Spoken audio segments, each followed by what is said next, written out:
Hello, sixth graders. Welcome back to what I hope will be another fantastic week for you at the Helena Middle School. For the next few weeks, I'm going to start in on some guidelines for academic success. We're going to begin today talking about why on earth are we here? Why can't we sleep in every day, eat donuts, play video games, Snapchat our friends, Instagram our friends? Why do we have to be in school? What is the bigger point of all this being in school? So we're going to get started on a three-part series titled Tips for Your Academic Success. Still trying to figure out what I'm going to call it. We're already at midterm time for the first quarter, which means your first quarter is halfway through. Do the math. That's 1/8 of the school year already in the books. So next 3 weeks, going to give some academic tips on how to academically be your best here at HMS now that you're in middle school. Hope you guys enjoy it. Let's get rocking and rolling. All right, we're on to Bob Lesson, Your Guide to Academic Success, Part 1.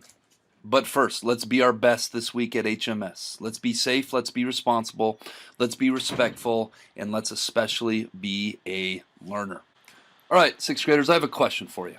Think about some things you would honestly rather be doing right now at this moment than sitting in advisor or being here at school. I've asked this question to a lot of middle school students, and here are some of the most popular answers that I have gotten. They'd rather be playing video games, of course. They'd rather be sleeping. If you're anything like me, yeah, I like sleeping. They'd rather be watching TV. They'd rather be longboarding. They'd rather be reading. They'd rather be vegging out at home watching Netflix. This one's big, spending time on their smartphones and maybe spending time on social media on their smartphones. We talked about that last week. How about traveling, being on vacation? How about playing their favorite sport, being active? How about just hanging out with friends? Maybe hanging out with family, maybe just hanging out at home and not doing anything at all, or maybe not doing anything at all and just vegging out. Or how about eating, enjoying their favorite meal or a favorite snack?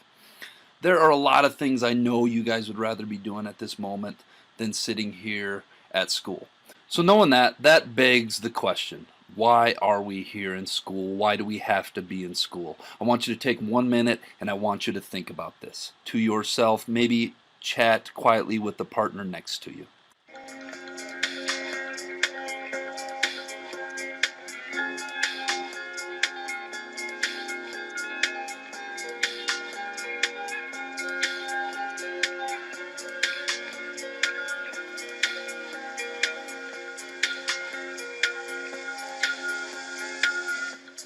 You said we make a deal.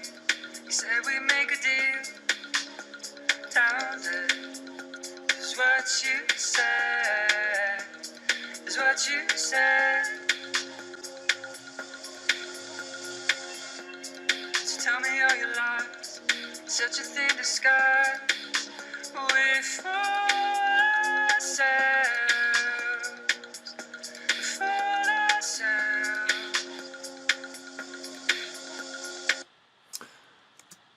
All right, so what are the reasons that you came up with or you and your partner came up with? Hopefully you came up with a few of these. Obviously, to get an education. That's the main reason we are here. And to get an education means we have to learn, to gain knowledge, to grow physically, to grow emotionally, to grow academically, to lay a foundation. I'm going to talk about that here a little bit more. And obviously to prepare for high school. To prepare for a career so that you are career ready when you do graduate from high school, to gain new skills and to gain new knowledge. So here's our goal for you. By the time you graduate from high school, you should be college or career ready. But Mr. Flato, what does that mean? That means that by the time you finish the 12th grade, you should graduate and be fully equipped and prepared to join the quote-unquote real world.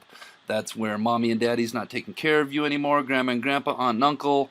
You are taking care of yourselves by gaining adequate enough employment to live independently on your own as an adult, not having anybody taking care of you. Or you should be fully equipped and prepared to continue your education at maybe a trade school, learning new skills, maybe a 2-year college, maybe a 4-year college. Whichever route you take doesn't necessarily need to be decided today, and I will talk more at length about this in future Bob lessons. So that is our goal. That is why we are here in school today. The honest truth about the real world. And again, I define the real world as being an adult, being out, being self-sufficient, taking care of yourselves. The real world can be a cold, unforgiving, and tough place. Don't sweat it though. Our job is to prepare you for success in the real world. Again, that's why we are here in school, to get you prepared for the real world so you can go out there and knock it out the park. The real world only cares about what you bring to the table. And this is kind of a metaphor. In other words, what skills and abilities do you have that are useful and can be put forth in employment that are worthy of somebody paying you someday? What is it that's going to be your thing in life? What's going to be your purpose? What's going to be your thing that gets you up out of bed every day in the morning that you go do, and then they give you a paycheck so that you can survive and live independently? What your thing is, you will choose to focus on, develop, and hopefully be passionate about. And I'm going to talk more about that when we do career cruising. I'll speak in future lessons about how we all have this one thing we are capable of doing better than 99% of everyone else, regardless of who you are. I'm really confident about this, that when everybody discovers their thing that they can bring to the table, that is their gift to the world, I'm convinced everybody has it, but we need to develop this foundation. We need to be in school every day working to gain knowledge so that we have those doors open when we are an adult and we can go out and do that thing.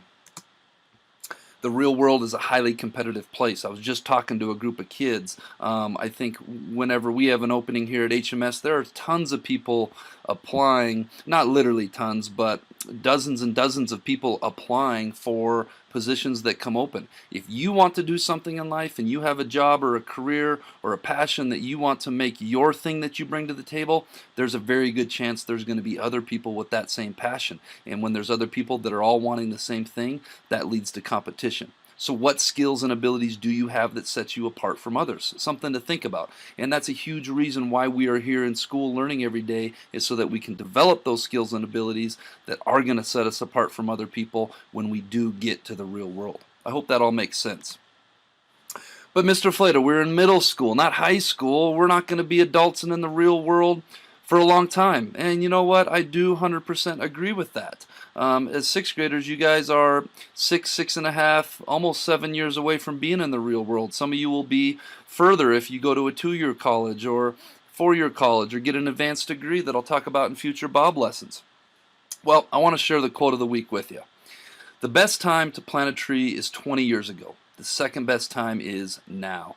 And what this really means is, let's think about planting a tree in terms of building a sweet treehouse. This treehouse is taken from the back of Mr. Kepler's yard. Mr. Kepler built this summer. Just joking, but Mr. Kepler did build a pretty sweet treehouse this summer. But the best time to build this treehouse isn't, we can't go out and plant this tree like you see on the right and expect it to hold up a bunch of 2x4s and people in it. We have to plant that tree and then build that foundation and then wait for the tree to develop so that we can go and we can build a cool tree house on it. Well, same thing's going on with you guys. If you think about the real world taking 20 years to get to from birth to the real world, we have to build a strong tree. We have to build a strong foundation so that when we are in the real world, we can support a really cool treehouse. I hope you guys like that metaphor. All right, let's give away some jelly beans, shall we? Last week's winners, or this week's winners, Riley Hammond, Seth Lieberg, Maya Parr, Bruce Bentley, and Sam Kaiser. The last week's riddle was what starts with an E, ends with an E, and only has one letter in it. Of course, that would be an envelope. For some of you sixth graders who are new to this, I just draw the first 5 correct answers every week. So if you did have the correct answer, but you didn't get your name drawn, hang in there. Maybe it's next week. Speaking of next week, this week's Jelly Bean question of the week is, what breaks but never falls, falls but never breaks? And I'm looking for 2 things, and they are kind of closely related. If you think you know the answer, get your answer submitted to the bomb box in the counseling area by the end of the week, and tune in next week to see if you're a winner. All right, Bobcats, let's make it a great week at the Helena Middle School.